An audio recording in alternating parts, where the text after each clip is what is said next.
मध्य प्रदेश की छिंदवाड़ा लोकसभा सीट, जहां से कमलनाथ ने 9 बार जीत दर्ज की। जी हां, कांग्रेसी नेता कमलनाथ ने 9 बार यहां से जीत दर्ज की और आज इस सीट से उनका बेटा नकुलनाथ सांसद है। लेकिन 1998 में हुई उनकी हार का किस्सा बेहद दिलचस्प है, जो उन्हीं की गलती से जुड़ा है। क्या है वो किस्सा, वो आपको बताएंगे। नमस्कार, मैं हूं तमन्ना महाजन। आप देख रहे हैं द किस्सा, देसी विदेशी किस्सों की शुद्ध देसी दुकान। मध्य प्रदेश का छिंदवाड़ा जिला, जो कमलनाथ का गढ़ माना जाता है। जी हां, कमलनाथ जो कांग्रेसी दिग्गज नेताओं में से एक माने जाते हैं। छिंदवाड़ा में सियासी पारा उबाल पर था।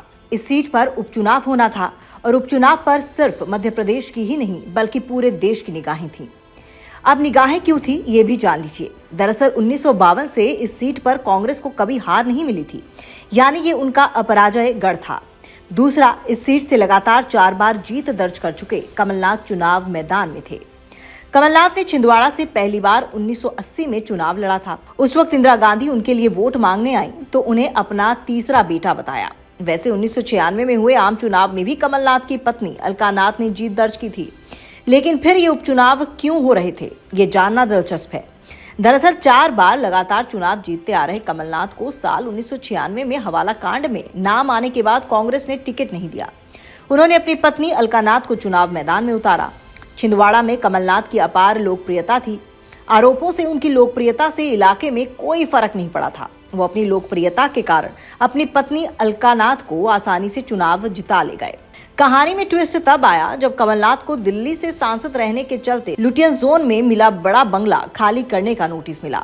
कमलनाथ ने बहुत कोशिश की कि यह बंगला उनकी पत्नी अलका नाथ के नाम अलॉट हो जाए।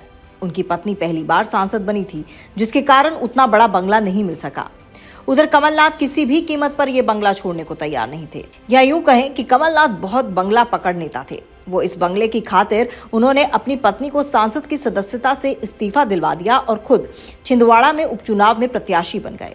यह अलग बात है कि तब तक वो हवाला कांड के दाग से बरी हो चुके थे। बीजेपी इस उपचुनाव में कांग्रेस को वॉकओवर देने के मूड में नहीं थी, इसलिए उसने तगड़ा प्लान बनाया। कमलनाथ पत्नी को इस्तीफा दिलाकर खुद चुनाव मैदान में उतरे थे, इसलिए बीजेपी ने इसे महिला का अपमान बताकर पूरे जिले में कैंपेन चलाना शुरू कर दिया। छिंदवाड़ा में इतनी जल्दी उपचुनाव होने से जनता में थोड़ी नाराजगी जरूर थी। उधर बीजेपी ने अपने तगड़े उम्मीदवार सुंदरलाल पटवा को कमलनाथ के खिलाफ मैदान में उतारा। पटवा ने छिंदवाड़ा में ही डेरा डाल लिया। लगभग हर विधानसभा क्षेत्र के 20 से 40 गांव में पहुंचकर उन्होंने छोटी छोटी सभाएं की।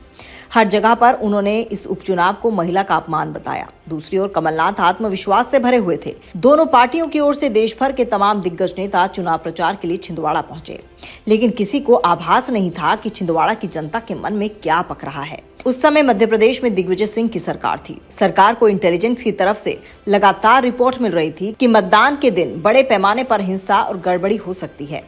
जिस दिन लोकसभा की वोटिंग होनी थी, उसके एक दिन पहले से छिंदवाड़ा जिले में 4 व्हीलर वाहनों पर रोक लगा दी गई। सुरक्षा व्यवस्था काफी मुस्तैद कर दी गई। बाहर से कंपनियां बुलाई गई। मतदान शांतिपूर्ण हो रहा, लेकिन जब नतीजा घोषित हुआ तो वो कमलनाथ के लिए किसी सदमे से कम नहीं था। 73 साल के पटवा ने कमलनाथ को 38,000 से ज्यादा मतों से परास्त कर दिया। बीजेपी ने छिंदवाड़ा में कमलनाथ के अभेद किले को भेद दिया। अपनी पत्नी को हटाकर खुद चुनाव लड़ने की भूल भयंकर साबित हुई। कुछ लोगों ने इसे यूं भी कहा कि कमलनाथ को बंगले का लालच भारी पड़ गया। हालांकि अगले ही साल हुए आम चुनावों में, यानी कि 1998 में, कमलनाथ ने अपनी इस हार से सबक लिया और हार का बदला भी लिया और बीजेपी को करीब 2 लाख मतों से हरा दिया। और उसके बाद 2014 के लोकसभा चुनाव में एक बार फिर से, यानी कि 9वीं बार इस सीट से जीत दर्ज की और आज उनका बेटा नकुलनाथ इस सीट से सांसद है। दिलचस्प बात यह है कि 29 लोकसभा सीटों वाले मध्य प्रदेश में कांग्रेस ने सिर्फ एक ही सीट पर जीत दर्ज की थी। तो आज आपको किस्सा ये कैसा लगा, हमें जरूर बताइएगा। और अगर आपने द किस्सा चैनल को सब्सक्राइब नहीं किया है तो जरूर सब्सक्राइब कीजिएगा। आज के लिए इतना ही। नमस्कार।